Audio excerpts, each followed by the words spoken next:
Hello everyone, मैं Krishna Kumar, founder of Maharshi tutorial. Tense series के इस चौथे वीडियो में मैं आपके लिए लेकर आया हूं negative sentence of all tenses, यानी सारे टेंसों के जो नेगेटिव सेंटेंस होते हैं वो कैसे बनाए जाते हैं। इसके लिए मैं आपके लिए एक मास्टर रूल लेकर आया हूं। आइए देखते हैं सारे टेंसों के नेगेटिव सेंटेंस कैसे बनाए जाते हैं। भाई, 4 तरह के सेंटेंस होते हैं, 4 टाइप्स ऑफ सेंटेंस होते हैं। अफर्मेटिव होता है, निगेटिव होता है, इंटरप्टिव होता है और इंटरप्टिव नेगेटिव होता है। तो अफर्मेटिव का जिक्र हम इससे पिछले वीडियो में कर चुके हैं, टेंस के पार्ट 3 में कर चुके हैं। टेंस सीरीज के पार्ट 4 में आज हम सीखेंगे negative sentence of all tenses. सारे टेंसों के नेगेटिव सेंटेंस कैसे बनाए जाते हैं, इसलिए वीडियो में अंत तक बने रहिएगा। और वीडियो पसंद आए तो महर्षि ट्यूटोरियल चैनल को सब्सक्राइब भी कर लीजिएगा। आइए देखते हैं। सबसे पहले किसी भी टेंस के सेंटेंस को नेगेटिव बनाने का क्या नियम होता है। अगर कोई आपसे पूछे भाई नेगेटिव बनता कैसे, तो एक सीधा सा जवाब देना होता है कि इंग्लिश ट्रांसलेशन करते समय हेल्पिंग वर्ब के बाद हमें नॉट लगाना होता है, जिसके द्वारा नेगेटिव सेंटेंस बनते हैं। क्या? हेल्पिंग वर्ब के बाद नॉट लगाकर नेगेटिव सेंटेंस बनते हैं। सारे टेंसों के हेल्पिंग वर्ब मैंने लिखे हैं। प्रेजेंट इंडेफिनिट का हेल्पिंग वर्ब डू डज होता है, पास्ट इंडेफिनिट का डिड होता है, फ्यूचर इंडेफिनिट का विल शैल होता है, प्रेजेंट कॉन्टिन्यूअस का इज एम आर होता है, पास्ट कॉन्टिन्यूअस का was am are, future continuous will be shall be, present perfect का हैज है, पास्ट परफेक्ट का हैड, फ्यूचर परफेक्ट का विल हैव शैल हैव, और लास्ट में प्रेजेंट परफेक्ट कॉन्टिन्यूअस का हैज बीन और have been, past perfect continuous का had been और फ्यूचर परफेक्ट कॉन्टिन्यूअस का विल हैव बीन और शैल हैव बीन। यानी इन्हीं लोगों के बाद नॉट लगाकर सेंटेंस को नेगेटिव बनाया जाता है। स्ट्रक्चर क्या है भाई? सारे टेंसों को नेगेटिव में बदलने का केवल एक स्ट्रक्चर यहाँ पे लिखा हुआ है। सबसे पहले आप सब्जेक्ट का यूज करोगे, उसके बाद हेल्पिंग वर्ब लगाओगे, उसके बाद नॉट लगाओगे, मेन वर्ब लिखोगे, ऑब्जेक्ट लिखोगे, अदर वर्ड लिखोगे, जरूरत पड़ी तो सिंस या फॉर प्लस टाइम का भी आप यूज करोगे। अब हमें पूरे टेंस के सेंटेंसों का नेगेटिव बनाने का केवल एक फार्मूला याद करना है। सारे फार्मूलों को अलग अलग नहीं याद करना है, केवल एक फार्मूला पे याद करिए। यही फार्मूला जिसको हम मास्टर फार्मूला कहते हैं। और थोड़ी सी बात का क्या ध्यान देना है, नेगेटिव बनाने की 2 बातें इंपॉर्टेंट है। भाई, हेल्पिंग वर्ब क्या लगेगा और मेन वर्ब क्या लगेगा। तो हेल्पिंग वर्ब क्या होना चाहिए, सारे टेंसों की यहाँ बताई गई है, और मेन वर्ब क्या होता है यहाँ बताया गया। अगर हमारा किसी भी टेंस के इंडेफिनिट का लाइन आता है तो नेगेटिव बनाते समय वर्ब का फर्स्ट फॉर्म यूज करेगा जाएगा, यानी मेन वर्ब जो होगा इंडेफिनिट में फर्स्ट फॉर्म होगा, कॉन्टिन्यूअस में आईएनजी फॉर्म होगा, परफेक्ट में थर्ड फॉर्म होगा और परफेक्ट कॉन्टिन्यूअस में फिर आईएनजी फॉर्म होगा। ये मेन बातें याद रखनी। सपोज करिए अब हम किसी भी टेंस का हम एक लाइन ले लेते हैं। जैसे सपोज करिए हमने लिया राम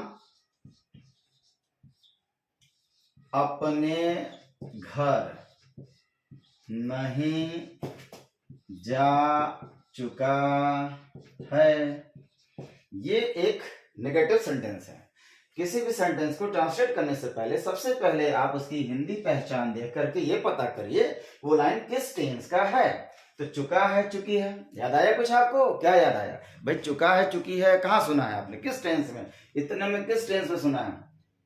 हाँ, क्या बोला आपने? हाँ, बिल्कुल सही बोला आपने भाई। चुका है, चुकी है हमने सुना है सर प्रेजेंट परफेक्ट में सुना है। ओके, तो ये क्लियर हो गया कि भाई प्रेजेंट परफेक्ट है ये। अब हमें इसका नेगेटिव बनाना है। चलिए चलते हैं। सबसे पहले क्या लिखना है? सब्जेक्ट। तो सब्जेक्ट लिख दीजिए राम।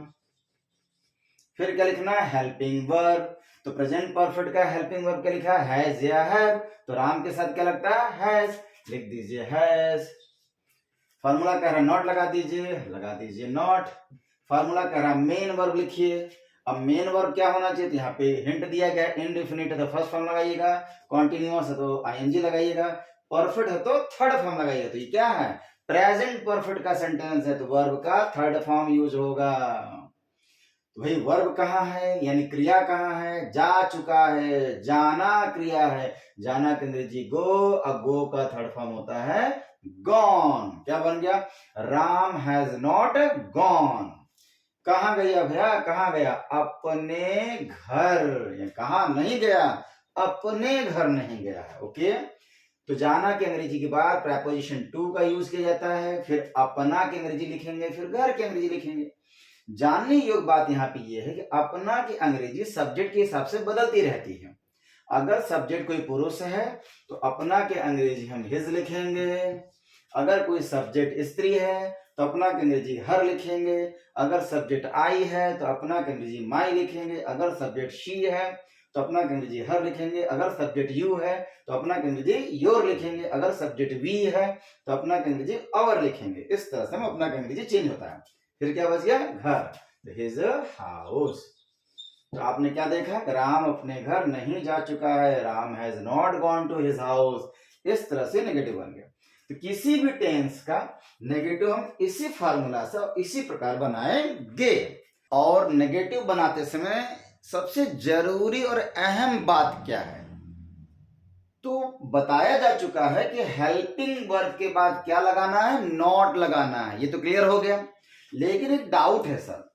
क्या डाउट है भाई? क्या डाउट है? हेल्पिंग वर्ब के बाद नॉट लगाना है, सीधे सीधे बता जा रहे, डाउट क्या है सर? डाउट ये है कि कहीं कहीं हम हेल्पिंग वर्ब सिंगल फॉर्म में देख रहे, कोई एक हेल्पिंग वर्ब यूज करना होता है, जैसे हैज।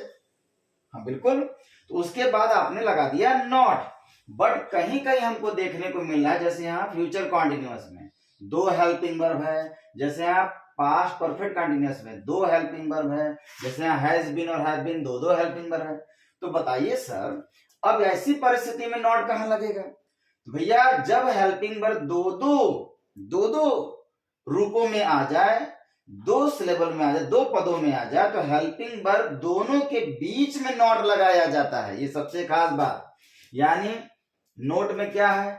अगर हेल्पिंग वर्ब की संख्या एक है तो उसके तुरंत बाद आपको नॉट लगाना है।